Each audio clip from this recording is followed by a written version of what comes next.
Cuando Jesús, después de instituido el Santísimo Sacramento del altar, salió del cenáculo con los 11 apóstoles, su alma estaba turbada, y su tristeza se iba aumentando. Condujo a los 11 por un sendero apartado en el valle de Josafat.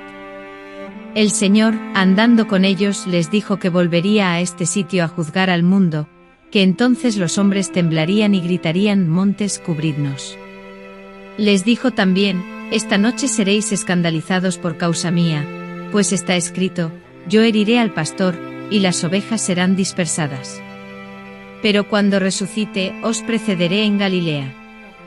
Los apóstoles conservaban aún algo del entusiasmo y del recogimiento que les había comunicado la Santa Comunión y los discursos solemnes y afectuosos de Jesús.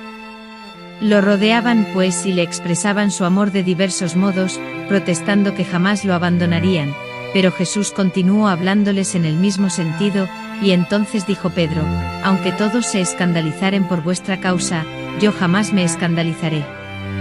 El Señor le predijo que antes que el gallo cantare le negaría 3 veces, y Pedro insistió de nuevo, y le dijo: aunque tenga que morir con vos, nunca os negaré. Así hablaron también los demás. Andaban y se paseaban alternativamente y la tristeza de Jesús se aumentaba cada vez más. Querían ellos consolarlo de un modo puramente humano, asegurándole que lo que preveía no sucedería. Se cansaron en esta vana tentativa, comenzaron a sudar, y vino sobre ellos la tentación.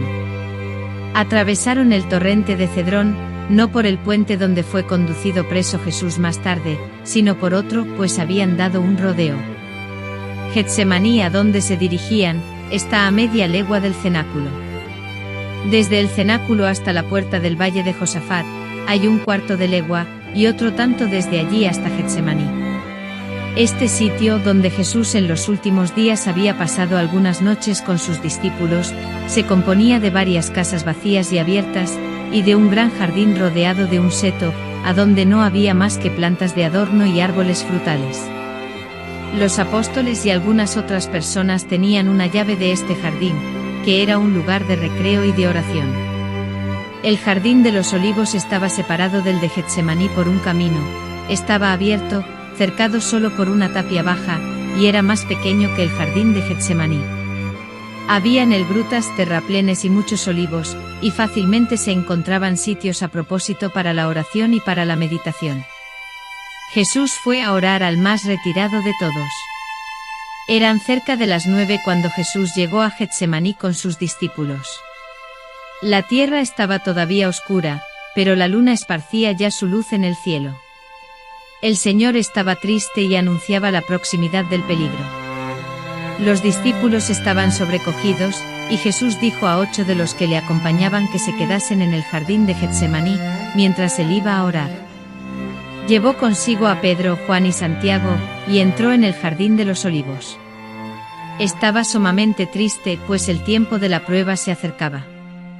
Juan le preguntó cómo él, que siempre los había consolado, podía estar tan abatido. Mi alma está triste hasta la muerte, respondió Jesús, y veía por todos lados la angustia y la tentación acercarse como nubes cargadas de figuras terribles. Entonces dijo a los 3 apóstoles: quedaos ahí, velad y orad conmigo para no caer en tentación. Jesús bajó un poco a la izquierda, y se ocultó debajo de un peñasco en una gruta de 6 pies de profundidad, encima de la cual estaban los apóstoles en una especie de hoyo. El terreno se inclinaba poco a poco en esta gruta, y las plantas asidas al peñasco formaban una especie de cortina a la entrada, de modo que no podía ser visto. Cuando Jesús se separó de los discípulos, yo vi a su alrededor un círculo de figuras horrendas, que lo estrechaban cada vez más. Su tristeza y su angustia se aumentaban, penetró temblando en la gruta para orar, como un hombre que busca un abrigo contra la tempestad, pero las visiones amenazadoras le seguían, y cada vez eran más fuertes. Esta estrecha caverna parecía presentar el horrible espectáculo de todos los pecados cometidos desde la caída del primer hombre hasta el fin del mundo, y su castigo. A este mismo sitio, al monte de los olivos, habían venido Adán y Eva, expulsados del paraíso, sobre una tierra ingrata, en esta misma gruta habían gemido y llorado. Me pareció que Jesús, al entregarse a la divina justicia en satisfacción de nuestros pecados, hacía volver su divinidad al seno de la Trinidad Santísima, así, concentrado en su pura, amante e inocente humanidad, y armado solo de su amor inefable, la sacrificaba a las angustias y a los padecimientos. Postrado en tierra, inclinado su rostro ya anegado en un mar de tristeza, todos los pecados del mundo se le aparecieron bajo infinitas formas en toda su fealdad interior, los tomó todos sobre sí, y se ofreció, en la oración, a la justicia de su Padre Celestial para pagar esta terrible deuda. Pero Satanás, que se agitaba en medio de todos estos horrores con una sonrisa infernal, se enfurecía contra Jesús, y haciendo pasar ante sus ojos pinturas cada vez más horribles, gritaba a su santa humanidad, como, ¿tomarás tú también sobre ti? ¿Sufrirás su castigo? ¿Quieres satisfacer por todo esto? Entre los pecados del mundo que pesaban sobre el Salvador, yo vi también los míos, y del círculo de tentaciones que lo rodeaban vi salir hacia mí como un río en donde todas mis culpas me fueron presentadas. Al principio Jesús estaba arrodillado, y oraba con serenidad, pero después su alma se horrorizó al aspecto de los crímenes innumerables de los hombres y de su ingratitud para con Dios. Sintió un dolor tan vehemente que exclamó diciendo: Padre mío, todo os es posible, alejad este cáliz. Después se recogió y dijo: que vuestra voluntad se haga y no la mía. Su voluntad era la de su Padre, pero, abandonado por su amor a las debilidades de la humanidad, temblaba al aspecto de la muerte. Yo vi la caverna llena de formas espantosas, vi todos los pecados, toda la malicia, todos los vicios, todos los tormentos, todas las ingratitudes que le oprimían, el espanto de la muerte, el terror que sentía como hombre al aspecto de los padecimientos expiatorios, le asaltaban bajo la figura de espectros horrendos. Sus rodillas vacilaban, juntaba las manos, inundábalo el sudor, y se estremecía de horror. Por fin se levantó, temblaban sus rodillas, apenas podían sostenerlo, tenía la fisonomía descompuesta, y estaba desconocido, pálido, y erizados los cabellos sobre la cabeza. Eran cerca de las 10 cuando se levantó, y cayendo a cada paso, bañado de sudor frío, fue a donde estaban los 3 apóstoles, subió a la izquierda de la gruta, al sitio donde éstos se habían dormido, rendidos, fatigados de tristeza y de inquietud. Jesús vino a ellos como un hombre cercado de angustias que el terror le hace recurrir a sus amigos, y semejante a un buen pastor que, avisado de un peligro próximo, viene a visitar a su rebaño amenazado, pues no ignoraba que ellos también estaban en la angustia y en la tentación. Las terribles visiones le rodeaban también en este corto camino. Hallándolos dormidos, juntó las manos, cayó junto a ellos lleno de tristeza y de inquietud, y dijo: Simón, ¿duermes? Despertáronse al punto, se levantaron y díjoles en su abandono: ¿no podíais velar una hora conmigo? Cuando le vieron descompuesto, pálido, temblando, empapado en sudor, cuando oyeron su voz alterada y casi extinguida, no supieron qué pensar, y si no se les hubiera aparecido rodeado de una luz radiante, lo hubiesen desconocido. Juan le dijo: Maestro, ¿qué tenéis? ¿Debo llamar a los otros discípulos? ¿Debemos huir? Jesús respondió: si viviera, enseñara y curara todavía 33 años, no bastaría para cumplir lo que tengo que hacer de aquí a mañana. No llames a los otros 8, helos dejados allí, porque no podrían verme en esta miseria sin escandalizarse, caerían en tentación, olvidarían mucho y dudarían de mí, porque verían al Hijo del Hombre transfigurado, y también en su oscuridad y abandono. Pero vela y ora para no caer en la tentación, porque el espíritu es pronto, pero la carne es débil. Quería así excitarlos a la perseverancia, y anunciarles la lucha de su naturaleza humana contra la muerte, y la causa de su debilidad. Les habló todavía de su tristeza, y estuvo cerca de un cuarto de hora con ellos. Se volvió a la gruta creciendo siempre su angustia. Ellos extendían las manos hacia él, lloraban, se echaban en los brazos los unos a los otros, y se preguntaban: ¿qué tiene? ¿Qué le ha sucedido? ¿Está en un abandono completo? Comenzaron a orar con la cabeza cubierta, llenos de ansiedad y de tristeza. Todo lo que acabo de decir ocupó el espacio de hora y media, desde que Jesús entró en el jardín de los Olivos. En efecto, dice en la Escritura: ¿no habéis podido velar una hora conmigo? Pero esto no debe entenderse a la letra y según nuestro modo de contar. Los 3 apóstoles que estaban con Jesús habían orado primero, después se habían dormido, porque habían caído en tentación por falta de confianza. Los otros 8 que se habían quedado a la entrada, no dormían. La tristeza que encerraban los últimos discursos de Jesús los había dejado muy inquietos, erraban por el monte de los Olivos para buscar algún refugio en caso de peligro. Había poco ruido en Jerusalén, los judíos estaban en sus casas ocupados en los preparativos de la fiesta. Yo vi acá y allá amigos y discípulos de Jesús, que andaban y hablaban juntos, parecían inquietos y como si esperasen algún acontecimiento. La madre del Señor, Magdalena, Marta, María hija de Cleofás, María Salomé y Salomé, habían ido desde el cenáculo a la casa de María, madre de Marcos. María, asustada de lo que decían sobre Jesús, quiso venir al pueblo para saber noticias suyas. Lázaro, Nicodemus, José de Arimatea, y algunos parientes de Hebrón, vinieron a velar para tranquilizarla. Pues habiendo tenido conocimiento de las tristes predicciones de Jesús en el cenáculo, habían ido a informarse a casa de los fariseos conocidos suyos, y no habían oído que se preparase ninguna tentativa contra Jesús. Decían que el peligro no debía ser tan grande, que no atacarían al Señor tan cerca de la fiesta. Ellos no sabían nada de la traición de Judas. María les habló de la agitación de éste en los últimos días, de qué manera había salido del cenáculo, seguramente había ido a denunciar a aquel. Ella le había dicho con frecuencia que era un hijo de perdición. Las santas mujeres se volvieron a casa de María, madre de Marcos. Cuando Jesús volvió a la gruta y con él todos sus dolores, se prosternó con el rostro contra la tierra y los brazos extendidos, y en esta actitud rogó a su Padre Celestial. Pero hubo una nueva lucha en su alma, que duró 3/4 de hora. Vinieron ángeles a mostrarle en una serie de visiones todos los dolores que había de padecer para expiar el pecado. Mostráronle cuál era la belleza del hombre antes de su caída, y cuánto lo había desfigurado y alterado ésta. Vio el origen de todos los pecados en el primer pecado, la significación y la esencia de la concupiscencia, sus terribles efectos sobre las fuerzas del alma humana, y también la esencia y la significación de todas las penas correspondientes a la concupiscencia. Le mostraron en la satisfacción que debía de dar a la divina justicia, un padecimiento de cuerpo y alma que comprendía todas las penas debidas a la concupiscencia de toda la humanidad.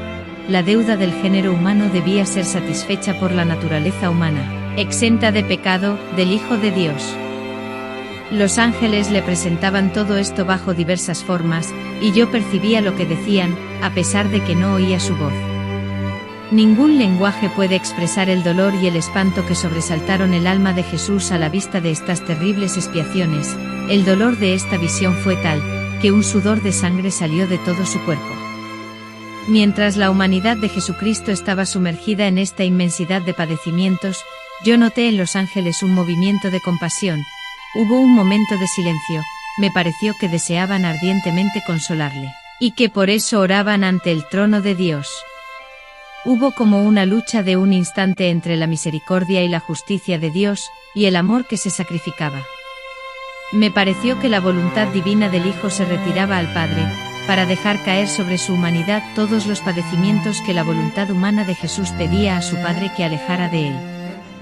Vi esto en el momento de consolar a Jesús, y en efecto, recibió en ese instante algún alivio. Entonces todo desapareció, y los ángeles abandonaron al Señor, cuya alma iba a sufrir nuevos ataques. Habiendo resistido victoriosamente Jesús a todos estos combates por su abandono completo a la voluntad de su Padre Celestial, le fue presentado un nuevo círculo de horribles visiones. La duda y la inquietud que preceden al sacrificio en el hombre que se sacrifica, asaltaron el alma del Señor, que se hizo esta terrible pregunta: ¿cuál será el fruto de este sacrificio? Y el cuadro más terrible vino a oprimir su amante corazón. Apareciéronse a los ojos de Jesús todos los padecimientos futuros de sus apóstoles, de sus discípulos y de sus amigos. Vio a la iglesia primitiva tan pequeña, y a medida que iba creciendo vio las herejías y los cismas hacer irrupción, y renovar la primera caída del hombre por el orgullo y la desobediencia. Vio la frialdad, la corrupción y la malicia de un número infinito de cristianos, la mentira y la malicia de todos los doctores orgullosos, los sacrilegios de todos los sacerdotes viciosos. Las funestas consecuencias de todos estos actos, la abominación y la desolación en el reino de Dios en el santuario de esta ingrata humanidad, que Él quería rescatar con su sangre al precio de padecimientos indecibles. Vio los escándalos de todos los siglos hasta nuestro tiempo y hasta el fin del mundo, todas las formas del error, del fanatismo furioso y de la malicia, todos los apóstatas, los herejes, los reformadores con la apariencia de santos. Los corruptores y los corrompidos lo ultrajaban y lo atormentaban como si a sus ojos no hubiera sido bien crucificado, no habiendo sufrido como ellos lo entendían o se lo imaginaban, y todos rasgaban el vestido sin costura de la iglesia. Muchos lo maltrataban, lo insultaban, lo renegaban, muchos al oír su nombre alzaban los hombros y meneaban la cabeza en señal de desprecio, evitaban la mano que les tendía, y se volvían al abismo donde estaban sumergidos. Vio una infinidad de otros que no se atrevían a dejarlo abiertamente, pero que se alejaban con disgusto de las llagas de su iglesia, como el levita se alejó del pobre asesinado por los ladrones. Se alejaban de su esposa herida, como hijos cobardes y sin fe abandonan a su madre cuando llega la noche, cuando vienen los ladrones, a los cuales la negligencia o la malicia ha abierto la puerta. El Salvador vio con amargo dolor toda la ingratitud, toda la corrupción de los cristianos de todos los tiempos, juntaba las manos, caía como abrumado sobre sus rodillas, y su voluntad humana libraba un combate tan terrible contra la repugnancia de sufrir tanto por una raza tan ingrata, que el sudor de sangre caía de su cuerpo a gotas sobre el suelo. En medio de su abandono, miraba alrededor como para hallar socorro, y parecía tomar el cielo, la tierra y los astros del firmamento por testigos de sus padecimientos. Como elevaba la voz, los 3 apóstoles se despertaron, escucharon y quisieron ir hacia él, pero Pedro detuvo a los otros 2, y dijo: «Estad quietos, yo voy a él». Lo vi correr y entrar en la gruta, exclamando: «Maestro, ¿qué tenéis?». Y se quedó temblando a la vista de Jesús ensangrentado y aterrorizado. Jesús no le respondió. Pedro se volvió a los otros, y les dijo que el Señor no le había respondido, y que no hacía más que gemir y suspirar. Su tristeza se aumentó, cubriéronse la cabeza, y lloraron orando. Muchas veces le oí gritar: «Padre mío, ¿es posible que he de sufrir por esos ingratos? Oh Padre mío, si este cáliz no se puede alejar de mí, que vuestra voluntad se haga y no la mía». En medio de todas esas apariciones, yo veía a Satanás moverse bajo diversas formas horribles, que representaban diferentes especies de pecados. Estas figuras diabólicas arrastraban a los ojos de Jesús una multitud de hombres, por cuya redención entraba en el camino doloroso de la cruz. Al principio vi rara vez la serpiente, después la vi aparecer con una corona en la cabeza, su estatura era gigantesca, su fuerza parecía desmedida, y llevaba contra Jesús innumerables legiones de todos los tiempos, de todas las razas. En medio de esas legiones furiosas, de las cuales algunas me parecían compuestas de ciegos, Jesús estaba herido como si realmente hubiera sentido sus golpes, en extremo vacilante, tan pronto se levantaba como se caía, y la serpiente, en medio de esa multitud que gritaba sin cesar contra Jesús, batía acá y allá con su cola, y desollaba a todos los que derribaba. Entonces me fue revelado que estos enemigos del Salvador eran los que maltrataban a Jesucristo realmente presente en el Santísimo Sacramento. Reconocí entre ellos todas las especies de profanadores de la Sagrada Eucaristía. Yo vi con horror todos esos ultrajes, desde la irreverencia, la negligencia, la omisión, hasta el desprecio, el abuso y el sacrilegio, desde la adhesión a los ídolos del mundo, a las tinieblas y a la falsa ciencia, hasta el error, la incredulidad, el fanatismo y la persecución. Vi entre esos hombres ciegos, paralíticos, sordos, mudos y aún niños. Ciegos que no querían ver la verdad, paralíticos que no querían andar con ella, sordos que no querían oír sus avisos y amenazas, mudos que no querían combatir por ella con la espada de la palabra. Niños perdidos por causa de padres o maestros mundanos y olvidados de Dios, mantenidos con deseos terrestres, llenos de una vana sabiduría y alejados de las cosas divinas. Vi con espanto muchos sacerdotes, algunos mirándose como llenos de piedad y de fe, maltratar también a Jesucristo en el Santísimo Sacramento. Yo vi a muchos que creían y enseñaban la presencia de Dios vivo en el Santísimo Sacramento, pero olvidaban y descuidaban el palacio, el trono, lugar de Dios vivo, es decir, la iglesia, el altar, la custodia, los ornamentos, en fin, todo lo que sirve al uso y a la decoración de la iglesia de Dios. Todo se perdía en el polvo y el culto divino estaba, si no profanado interiormente, a lo menos deshonrado en el exterior. Todo eso no era el fruto de una pobreza verdadera, sino de la indiferencia, de la pereza, de la preocupación de vanos intereses terrestres, y algunas veces del egoísmo y de la muerte interior. Aunque hablara un año entero, no podría contar todas las afrentas hechas a Jesús en el Santísimo Sacramento, que supe de esta manera. Vi a los autores de ellas asaltar al Señor, herirle con diversas armas, según la diversidad de sus ofensas. Vi cristianos irreverentes de todos los siglos, sacerdotes ligeros o sacrílegos, una multitud de comuniones tibias o indignas. ¡Qué espectáculo tan doloroso! Yo veía la iglesia como el cuerpo de Jesús, y una multitud de hombres que se separaban de la iglesia, rasgaban y arrancaban pedazos enteros de su carne viva. Jesús los miraba con ternura, y gemía de verlos perderse. Vi las gotas de sangre caer sobre la pálida cara del Salvador. Después de la visión de que acabo de hablar, huyó fuera de la caverna. Cuando vino hacia los apóstoles, tenían la cabeza cubierta, y se habían sentado sobre las rodillas en la misma posición que tiene la gente de ese país cuando está de luto o quiere orar.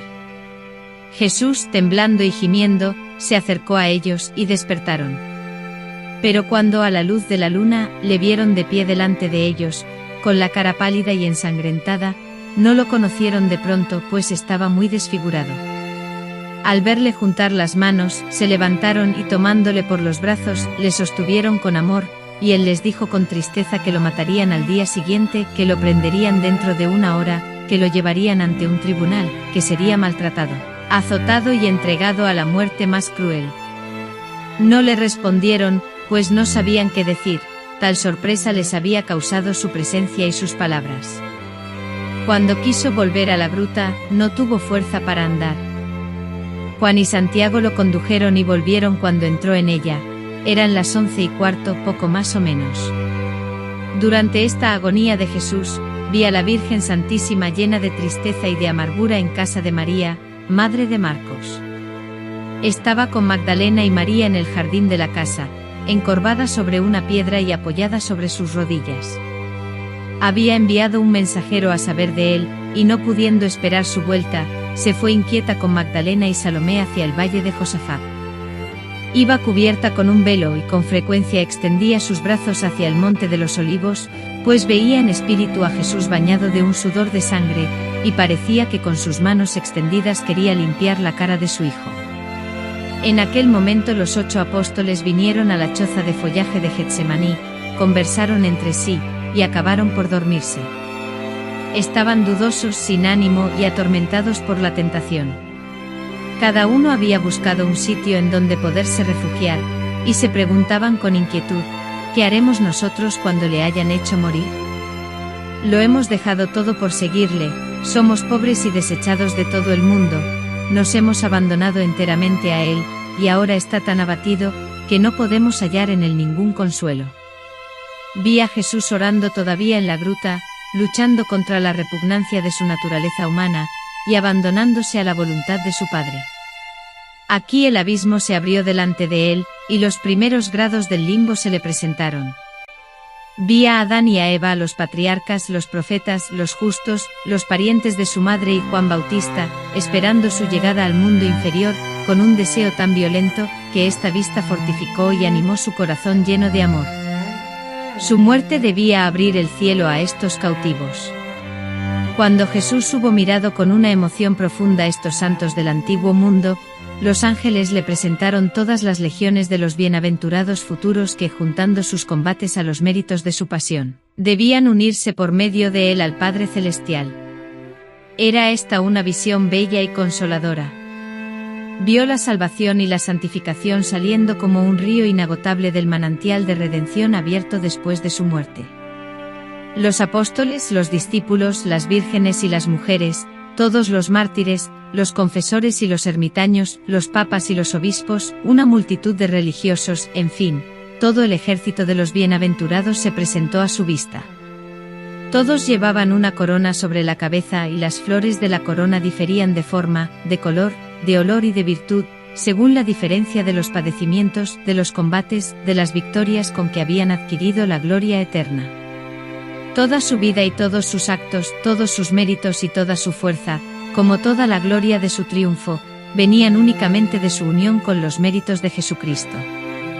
Pero estas visiones consoladoras desaparecieron, y los ángeles le presentaron su pasión, que se acercaba. Vi todas las escenas presentarse delante de él, desde el beso de Judas hasta las últimas palabras sobre la cruz. Vi allí todo lo que veo en mis meditaciones de la pasión. La traición de Judas, la huida de los discípulos, los insultos delante de Anás y de Caifás, la apostasía de Pedro, el tribunal de Pilatos, los insultos de Herodes, los azotes, la corona de espinas, la condenación a muerte, el camino de la cruz, el sudario de la Verónica, la crucifixión, los ultrajes de los fariseos, los dolores de María, la Magdalena y de Juan, la abertura del costado, en fin, todo le fue presentado con las más pequeñas circunstancias. Lo aceptó todo voluntariamente y a todo se sometió por amor de los hombres. Al fin de las visiones sobre la pasión, Jesús cayó sobre su cara como un moribundo, los ángeles desaparecieron, el sudor de la sangre corrió con más abundancia y atravesó sus vestidos. La más profunda oscuridad reinaba en la caverna. Vi bajar un ángel hacia Jesús. Estaba vestido como un sacerdote y traía delante de él, en sus manos, un pequeño cáliz, semejante al de la cena.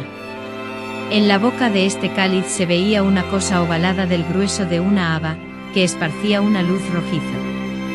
El ángel, sin bajar hasta el suelo, extendió la mano derecha hacia Jesús, que se enderezó, le metió en la boca este alimento misterioso y le dio de beber en el pequeño cáliz luminoso.